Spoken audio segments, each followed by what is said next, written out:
2 de mayo hay clases normales, no es feriado. Ah, ya. Pero es que bueno decirlo, porque después me doy. No. No puedo olvidar, se va a olvidar, yo no recuerdo. Pero No, hay hambre. a ver, 14, 21, 28. La Paula. En abril. Empezamos a tener frío, ¿ah? Vamos a tener sábado, porque el 18 está prueba.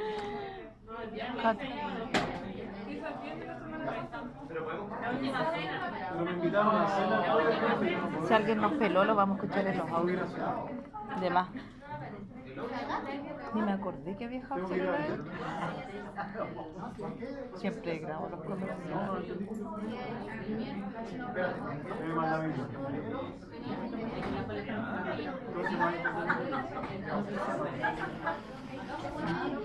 Nada, no hay explicación. No hay explicación. Frenarme, sino en un mes. Hoy día me comí 4 manzanas después del almuerzo para mantenerme, porque me tiene.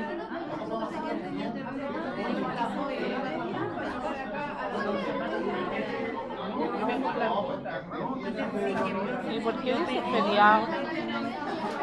Pero ya estaba circulando la ley. No sé, pero me hizo el baño.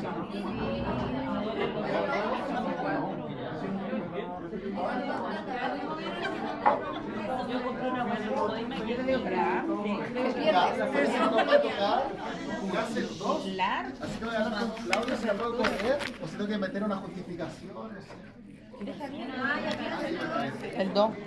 Ya, porque a lo mejor, ¿para qué vamos a ir el 2 si vamos a agarrar el feriado y el 1 y el 2? Sí. Pero que necesitan que haya clase, entonces voy a hablar con Claudio a ver si por último hacemos clase Un la asado. semana siguiente y hacemos jueves y viernes. Ya. O a la anterior y hacemos jueves y viernes anterior, tal vez. Ya. Pero agarremos el feriado y vamos a matar. O me enfermo. Me enfermo. Enférmese.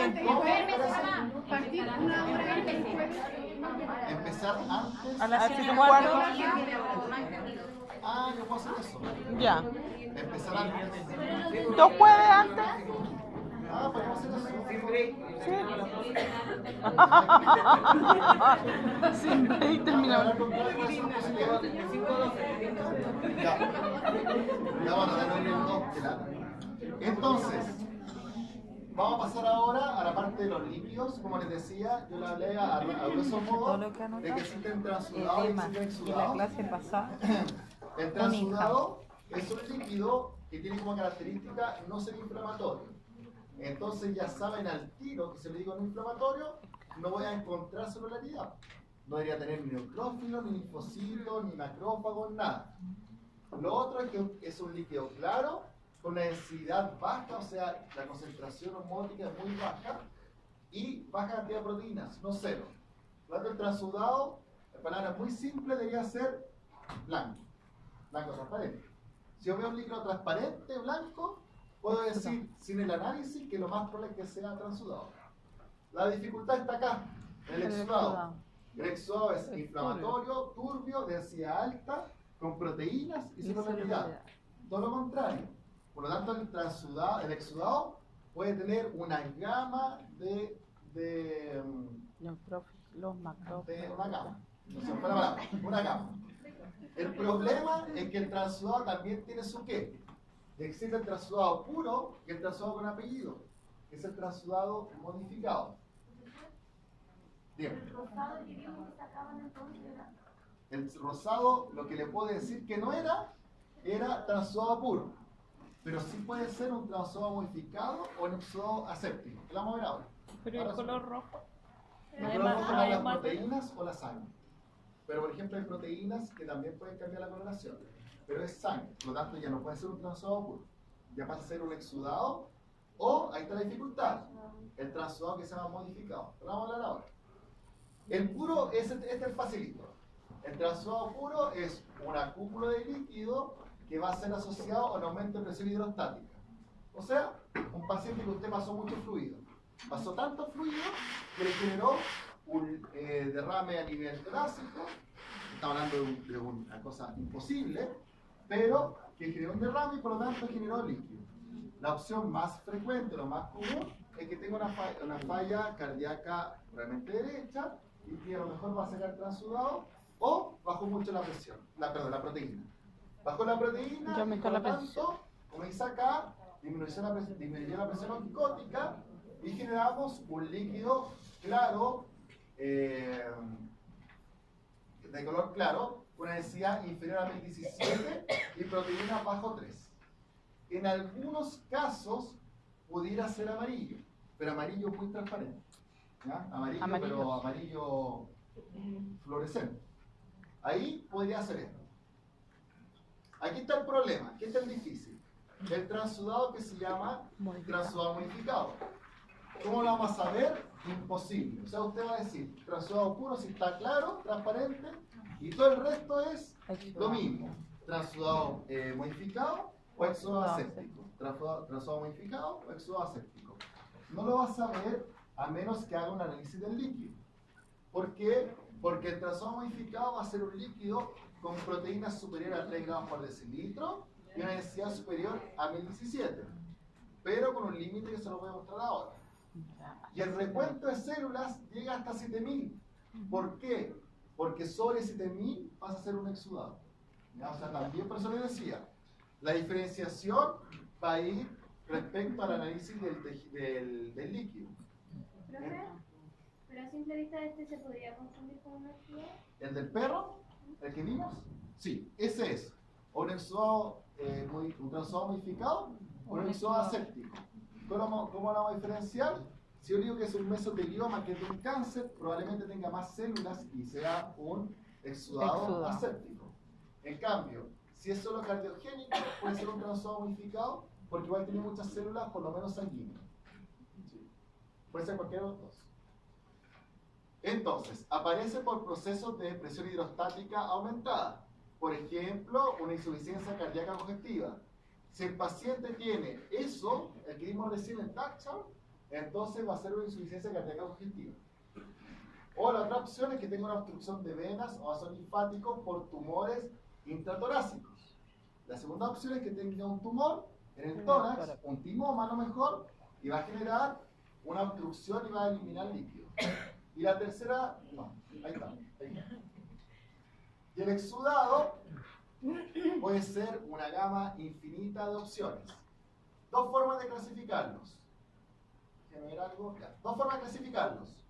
Como el exudado séptico y aséptico. El séptico es el infeccioso y el aséptico es el no infeccioso.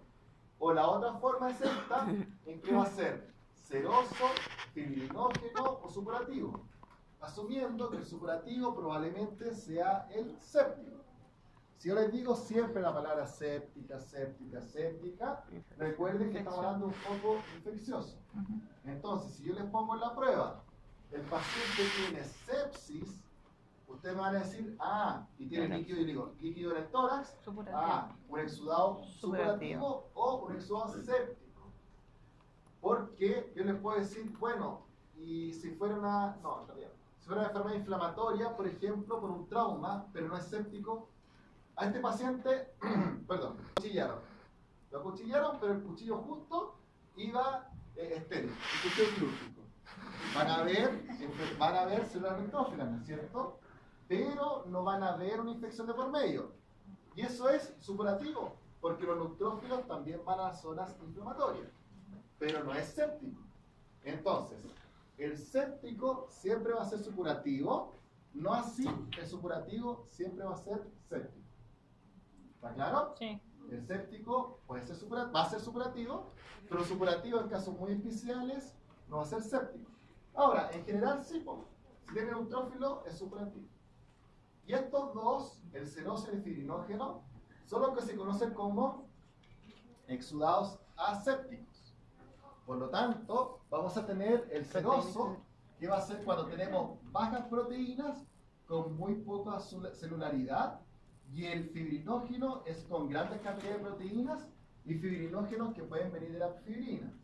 Por ejemplo, la peritonitis infecciosa felina es un líquido amarillo, no es supurativo, no hay neutrófilo, pero si hay grandes cantidades de proteínas. No. Por lo tanto, sería un exudado fibrinógeno. ¿Ya? Eso. Pero generalmente se le llama exudado séptico, por si acaso. Entonces, esto lo tienen en su paper de lectura. Esto es un poco de resumen, es que es muy fácil, como les decía, porque acá están los límites. Entre 1000 y 7000 células, transudado modificado. Sobre 7000 células, exudado. Proteína sobre 3, exudado. Proteína entre 2,5 y 7, transudado modificado. Proteína menor a 3, transudado. ¿Ya? Pregunta de prueba también. Es lo mismo que morir. No, no morir. Pero es. ¿Qué es lo que es el kilotórax? Otro tipo de exudado. El kilotórax se le llama cuando tenemos un líquido que es kiloso. El kilo viene de los kilomicrones. Los kilomicrones son lipoproteínas que transportan triglicéridos. ¿Se anotó? Ah, ya. La hoja está dando vuelta, ¿no es cierto? Vienen de los kilomicrones y los kilomicrones vienen del intestino, que es como se transportan los triglicéridos de cadena grande. ¿Ya? Sí, exactamente. El sistema linfático va del abdomen, pero el sistema linfático torácico. Entonces, si yo digo tórax, estamos hablando de tórax, ¿cierto? Kilo es sistema linfático tórax. Entonces, ahí viene todo lo que es líquido linfático, pero este viene con alto contenido de kilomicrones. Los kilomicrones, como les decía, son las lipoproteínas que transportan triglicéridos desde el intestino. ¿Ya? Eso es fisiología. ¿No conocen los kilomicrones? No. ¿No? Ya, muy rápido. Cuando nosotros comemos, las grasas, se han visto, existe la grasa de cadena mediana, corta y larga, y grande, ¿no es cierto? Los ácidos grasos de cadena corta pasan directamente del intestino al sistema aporte y al hígado. Pero de cadena grande, mediana y más mediana grande, no pueden hacer eso porque, como dice su nombre, son muy grandes. Entonces se forman lo que se llaman micelas y se forman los kilomicrones. Y eso lo que hace es, van por los vasos linfáticos, dan la vuelta y terminan yendo al sistema porta de manera indirecta.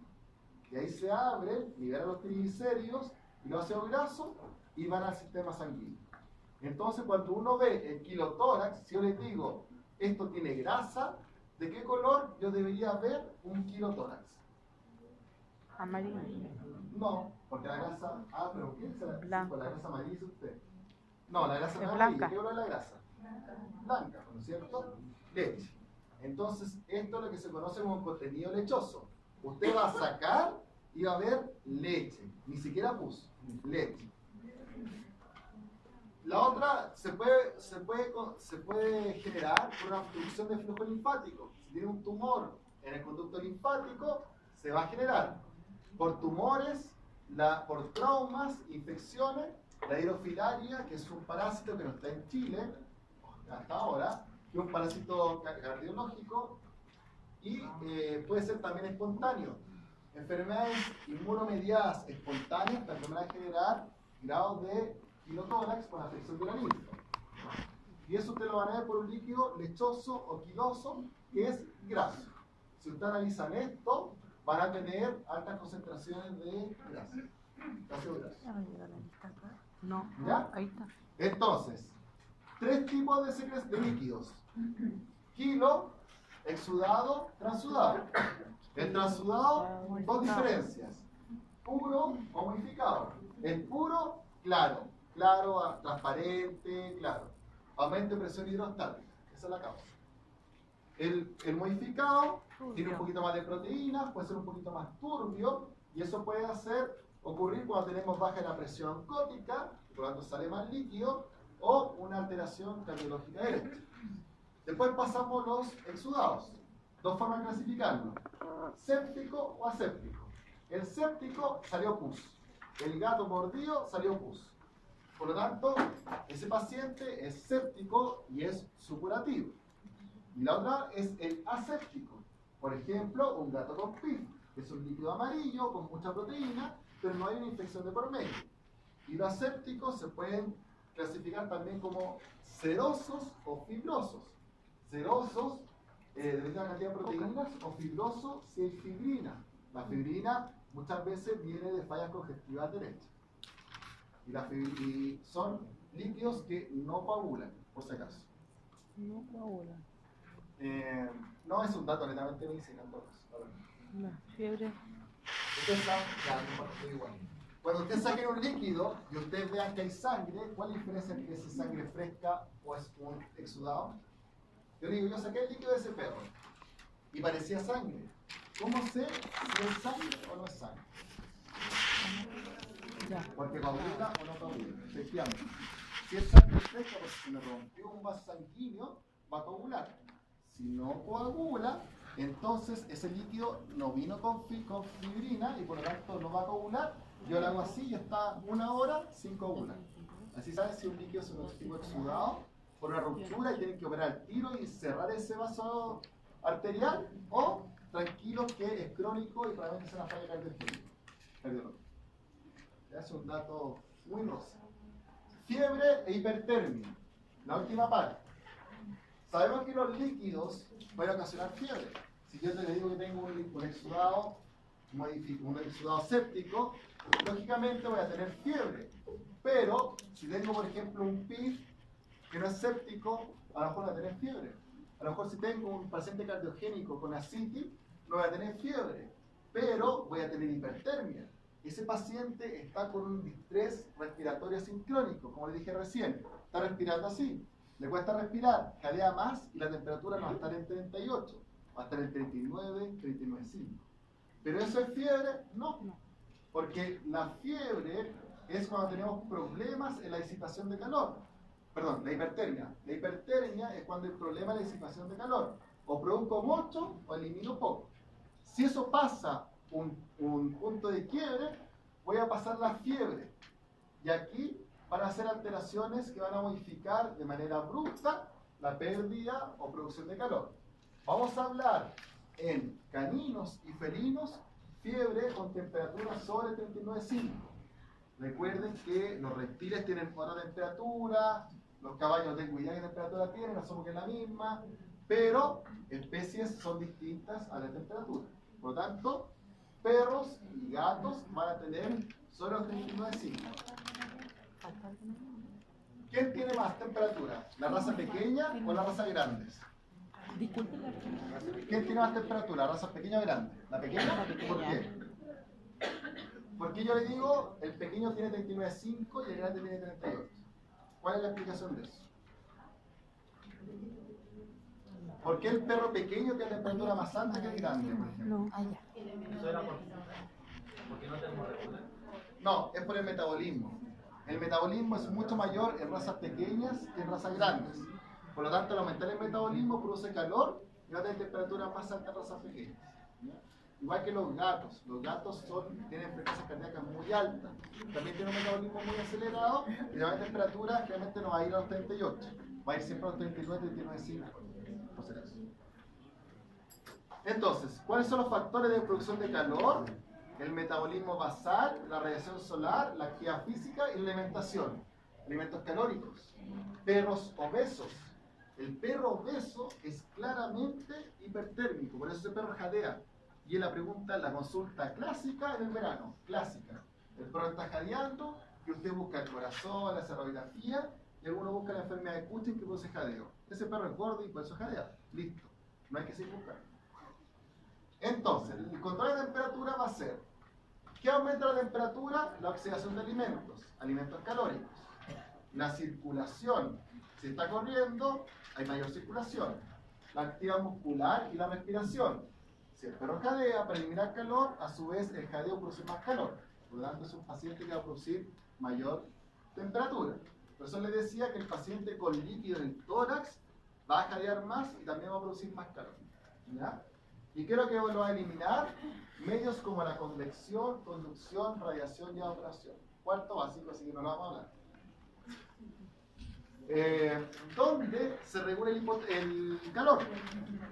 La temperatura se va a regular en el hipotálamo. Y esto se va a regular en distintas partes. Hipotálamo posterior o hipotálamo anterior. La respuesta del frío va a ocurrir en el hipotálamo posterior, mientras que la ¿El calor? Que el anterior se va a estimular por el calor. O sea, si yo estimulo, si yo tengo calor, voy a estimular el hipotálamo anterior. Si tengo frío, voy a estimular el hipotálamo posterior. ¿Y qué es lo que voy a hacer? Fácil. Si yo estimulo el anterior, va a ocurrir ¿por qué? Porque tengo calor, por eso está en rojo. Y eso va a generar de que va a haber vasodilatación, sudoración y temblores, ¿ya? Por lo tanto, en ese sentido, vamos a tener todos los mecanismos para perder calor. Y eso va a ocurrir en el anterior. Entonces, si yo tengo un trauma o un golpe encefálico, esto se va a alterar y ustedes pueden ver un paciente con TEC con calor, incluso con fiebre, solo por TEC. Porque la anterior producía temblor igual que la dice posterior. Produce vasodilatación, sudoración. Ah, sí, muy bien, yo me equivoqué. El posterior produce temblores, porque el posterior es para el frío. Sí. Como les dije en la primera clase, grábenme nomás, pero si me equivoco, esto es lo que vale, como ahora. Me equivoqué. Sí. El anterior entonces produce vasodilatación y sudoración, y el posterior, que se estimula con el frío, va a producir temblor, todo lo contrario. ¿Ya? Entonces el TEC, ¿qué va a producir generalmente? Hipertermia, ¿ya? Fiebre.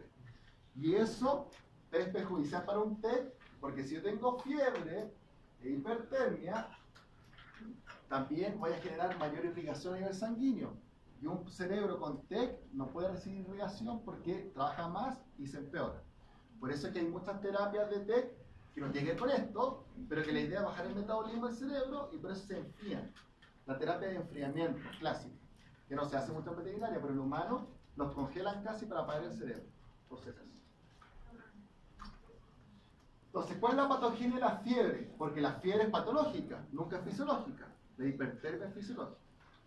Las patogenias son infecciones, traumatismo, neoplasia, accidentes vasculares, autoinmune o metabólica aguda. O sea, todo genera fiebre. Y aquí se lo recalco. Todo genera fiebre. Es un grave error que usted por fiebre de antibióticos. Es el error más frecuente que tenemos. Usted dice, tiene 41, perfecto, me da el antibiótico. Y si tiene un tumor, si es un accidente vascular, y si es autoinmune, y si es un traumatismo no infeccioso, ¿de qué le sirve un antibiótico? Por lo tanto, hay que tener ojo ahí. Nunca dar antibióticos con fiebre, a menos que tenga el foco infeccioso identificado. Si no, el antibiótico está contraindicado. ¿Cuál es la fisiopatología de la fiebre? Y la idea de hacer la clase es esta. El resto era pura medicina o fisiología. La fiebre se va a producir por agentes pirógenos que van a generar, o patógenos que van a generar aumento de las sustancias que se llaman pirógenos endógenos. Un pirógeno es un mecanismo que estimula la producción de... que estimula el aumento de la temperatura. Es un pirógeno, ¿ya? Y pirógenos son principalmente lo que son las citoquinas inflamatorias. ¿Cuáles? La 1, la 6, el interferón, el factor de necrosis tumoral. Por eso es que si yo les digo, ya, yo tengo un tumor no es una infección, pero un tumor va a estimular la interleuquina inflamatoria, por eso el tumor crece, por eso se hematiza. Si yo tengo un traumatismo, aumenta. La enfermedad autoinmune el sistema inmunitario activado, sobreestimulado.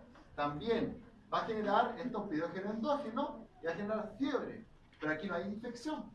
Por lo tanto, el estímulo de cualquier cosa que estimule el sistema inflamatorio va a generar fiebre y no necesita antibióticos, por si acaso. Entonces, los pirógenos pueden ser endógenos o pueden ser llamados exógenos, digamos.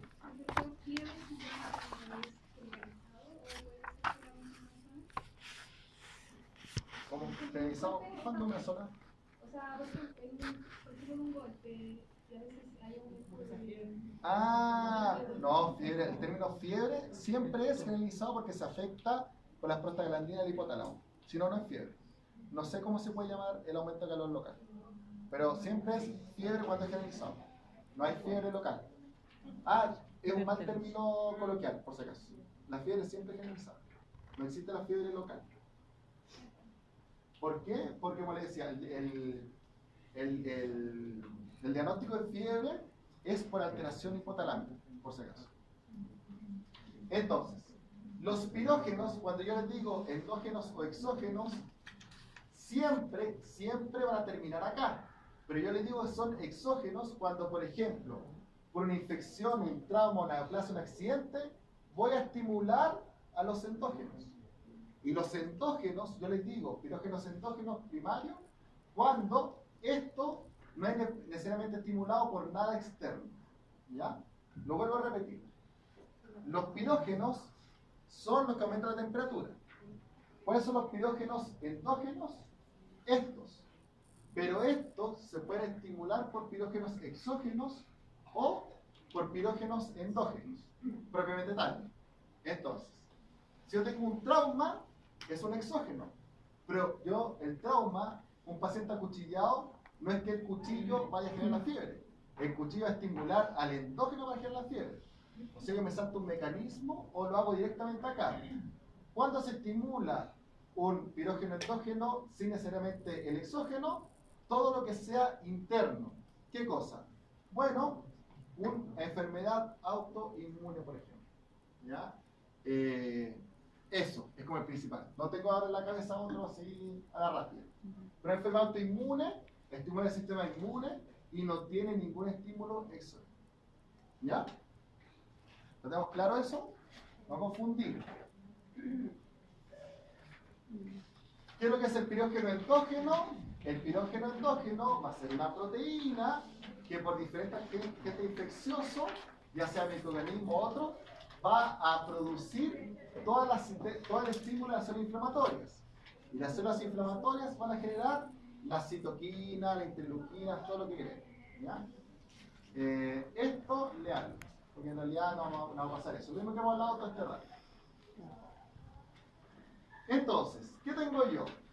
Tengo un macrófago. Ese macrófago, esto es por inmuno. Recuerden que el macrófago va a exponer al factor, o sea, perdón, no me equivoco. Tengo antes que esto, que no lo puse, voy a tener una célula presentadora de antígenos. ¿Ya? ¿Cuál es la principal célula presentadora de antígenos? La principal célula presentadora de antígenos, ¿de qué célula inmuno?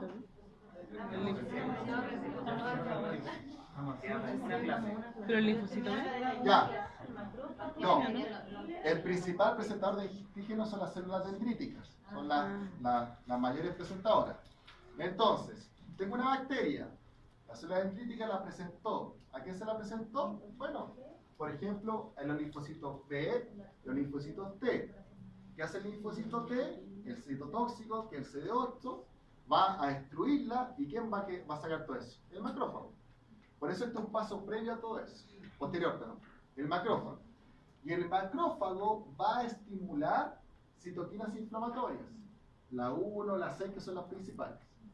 ¿Y esas a dónde van a ir? Mire, la pasa, vuelta nos dimos. ¿A dónde va a ir? Al hipotálamo anterior. Por lo tanto, cuando nosotros tenemos una inflamación, vamos a ir al anterior. El anterior va a aumentar la síntesis de prostaglandinas. ¿Y las prostaglandinas qué van a generar? Aumento en el checkpoint de temperatura. Por lo tanto, en vez de ser normal para mí 39.5, va a ser 41-42. Si yo aumento ese checkpoint, entonces lo que ocurre es que mi organismo, entre comillas, piensa que es algo fisiológico. ¿Qué es lo que hace? Aumenta el metabolismo y genera vasoconstricción periférica. Si yo aumento el metabolismo, voy a aumentar la producción de calor. Pero si tengo vasoconstricción periférica, ¿qué ocurre? No elimino el exceso de calor. Y es por eso que ustedes están temblando muchas veces, porque si se fijan, las manos están heladas, no tengo fiebre. Eso tiene que ver con que la prostaglandina generó una vasoconstricción a nivel periférico y eso va a generar la fiebre. O sea, la fiebre donde se produce en el hipotálamo, que lo que va a generar aumento de prostaglandinas. Si van a generar prostaglandinas, van a generar un aumento en el metabolismo con mayor producción de calor y evita la pérdida. Es el mecanismo por el que puede producirse la fiebre. Esto va a generar un aumento en el control de temperatura. Por lo tanto, lo patológico pasa a ser fisiológico. Por eso el organismo se protege de la fiebre. Entonces hay receptores en el hipotálamo anterior para ¿Lo estoy escuchando? El receptor, sí, todas las citoquinas inflamatorias en el hipotálamo anterior van a estimular una mayor producción de prostaglandina, sí, las citoquinas. Y ahí se produce más prostaglandina, aumenta el punto de control y genera más calor y tiene menos pérdida. Ahora, la fiebre no es tan inocua. La fiebre produce daños. Y por eso puede producir daños celulares directos. Por ejemplo, la citoquina inflamatoria pueden generar una respuesta inflamatoria sistémica y estas mismas pueden generar daño de permeabilidad, lo que hablamos recién en edema. Puede generar daño de membrana, de permeabilidad. Todo esto lo genera las citoquinas inflamatorias. Y a nivel sistémico puede generar translocación bacteriana intestinal. Perro con fiebre, perro con diarrea. ¿De dónde viene la diarrea? Uno se pregunta, pucha, ¿cómo tiene diarrea? Si no es intestinal, no comió nada, ¿por qué tiene diarrea? Bueno, una de las causas es por la fiebre. Muchas citoquinas inflamatorias dañan órganos lábiles. Y uno de los más lábiles en nuestro cuerpo es el intestino. ¿Ya? La otra causa es la hipoxia, pero por ahora, para el fin de esta charla, es la fiebre. La hipertermia, el calor, lógicamente es citotóxico, por eso hay que eliminarlo. ¿Por qué? ¿Por qué es citotóxico? Porque recuerden que todas las actividades enzimáticas, todas las actividades mitóticas, todas las actividades celulares tienen que tener una temperatura estable. Si yo afecto la temperatura, no va a haber daño a esa célula y va a morir. Por eso las células se congelan, los espermios se congelan, porque no hay mitosis, los embriones, todo eso que quieran ver en reproducción. Y a nivel enzimático, si yo subo mucha temperatura, no se va a producir, no se va a dañar la célula y no va a haber formación enzimática. ¿Ya? Todo esto es daño celular, enzimático, mitocondrial. Efectos locales.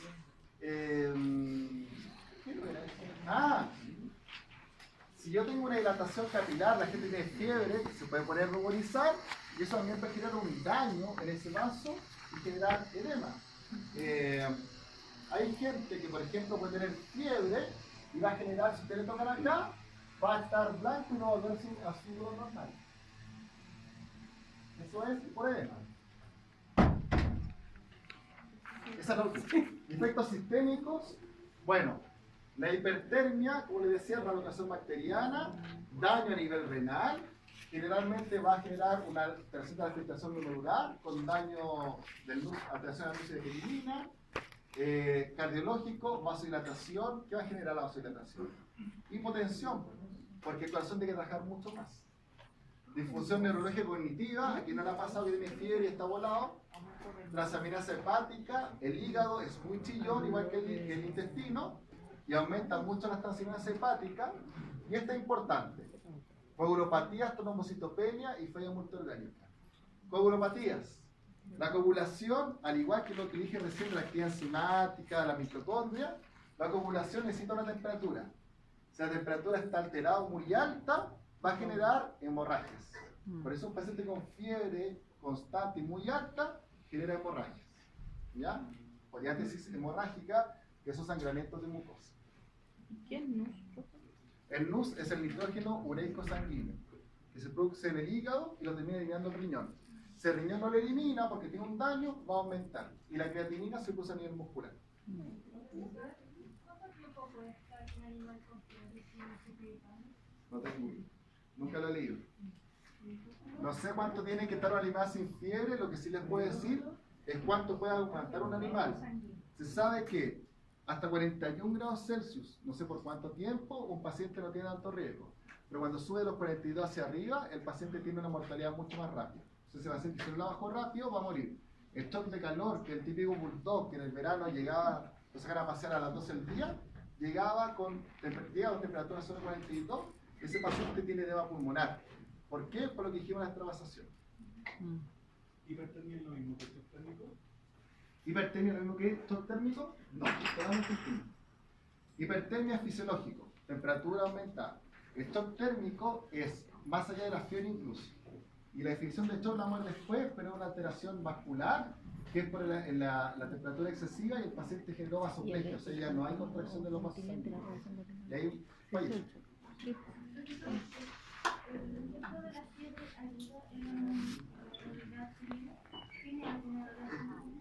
interfiere con la inmunidad adquirida.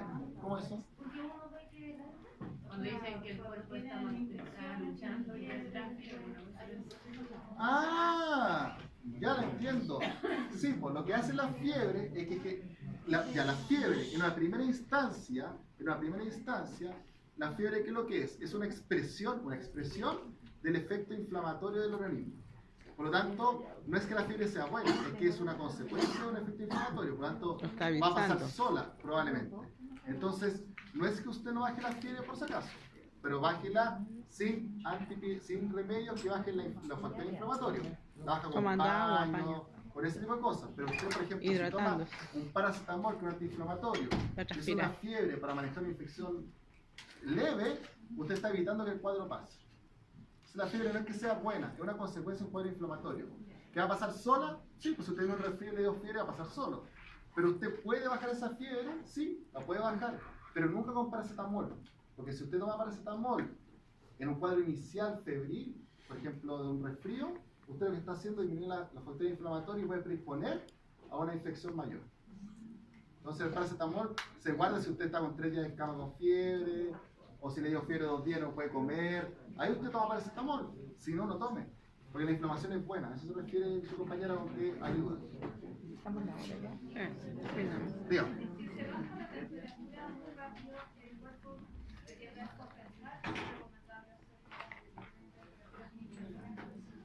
Ya, dos cosas con bajar la temperatura.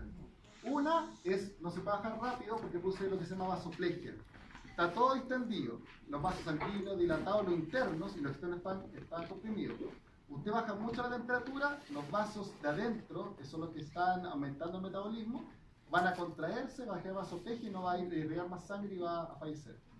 Y lo otro es por eso, perdón, más que lo otro, es por eso que cuando uno tiene el contrario, que es la hipotermia, uno nunca sube la temperatura de afuera hacia adentro, la sube de adentro hacia afuera. O sea, esos vasos, por el contrario, como les decía, en hipotermia están los vasos internos, están vasos contraídos. Entonces usted en un gato o le hace un enema rectal o coloca el suero más caliente para que de adentro hacia afuera haga eso. Si usted, por ejemplo, le pone calor de afuera, afuera va a haber vasodilatación, adentro está contraído, y la sangre se va a ir hacia afuera, no hacia el corazón ni al riñón y va a fallecer. Ese es el lado contrario, que es la hipotermia. Okay. ¿Otra pregunta? Profe, habló de la vasoplegia. ¿Hay forma de tratarla a pesar, digamos, de que estuve complejo ya en el... Es que depende de la causa. Porque yo digo, cuando yo hablo de vasoplegia, estoy hablando de que no se movió el vaso sanguíneo. Por un tema térmico, no. Si usted tiene vasoplegia por shock térmico, está hablando del paciente bulldog. Quedó bulldog y está pléjico porque ese vaso ya no se movió, no se va a mover más. Entonces uno lo que hace es, si llegó jadeando, uno baja la temperatura rápida, ahí sí que la baja rápidamente, pero con toalla, con frío, porque ese paciente está muriendo. Es un caso un poco distinto a la fiebre común con temperatura alta. Ahí hay que bajar más o menos rápido. Si usted la bajó y no está pléjico, vivió. Pero si quedó pléjico, no lo va a lograr sacar. Por eso mueren los shock térmicos. ¿Ya? Ya. ¿Estamos listos entonces? Nos vemos la otra.